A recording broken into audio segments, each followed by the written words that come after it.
ഇറാനിൽ ഇസ്രായേൽ നടത്തിയ ആക്രമണത്തിൽ നിരപരാധികളായ 56 പെൺകുട്ടികൾ മരണപ്പെട്ടു എന്ന വാർത്ത കണ്ടു.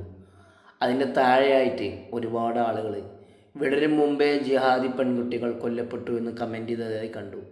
അവരോട് എനിക്ക് ഒന്നു മാത്രമേ പറയാനുള്ളൂ, അല്പമെങ്കിലും മനുഷ്യത്വം, കരുണ ബാക്കിയുണ്ടെങ്കിൽ കരച്ചിൽ തെഹ്റാനിൽ നിന്ന് മാത്രമല്ല, ഒരു നേരത്തെ അന്നം തേടുന്നതിന് വേണ്ടി നമ്മുടെ നാട്ടിലെ പച്ചപ്പും ഗൃഹാതുരത്വമൊക്കെ മാറ്റിവെച്ച് ഇറാനിലേക്ക് പോയതിൽ ജോസഫും ഗോപാലനും മുഹമ്മദും എല്ലാം ഉൾപ്പെടും.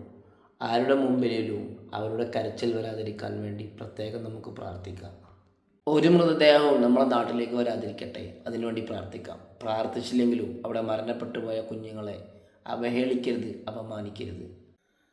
മുസ്ലിം പണ്ഡിതന്മാരുടെ കമൻ്റ് കണ്ടോ? യുദ്ധം വേണ്ട, സമാധാനം മതി എന്നുള്ളത്. ആരും ജയിക്കും വേണ്ട, ആരും തോൽക്കും വേണ്ട, നമുക്ക് മനസ്സമാധാനം മാത്രം മതി. യുദ്ധം അവസാനിക്കുന്ന സമയത്ത് ചേതനയേറ്റ് കിടക്കുന്ന ബോഡിക്കരികിൽ നിന്ന് ചെറിയ കുഞ്ഞുങ്ങളുടെ കരച്ചിൽ കാണുമ്പോൾ അത് വല്ലാത്തൊരു വേദനയാണ്. അതുകൊണ്ട് തന്നെ എല്ലാവരും ലോകസമാധാനത്തിന് വേണ്ടി പ്രാർത്ഥിക്കുക ഈ റമദാൻ മാസത്തിൽ.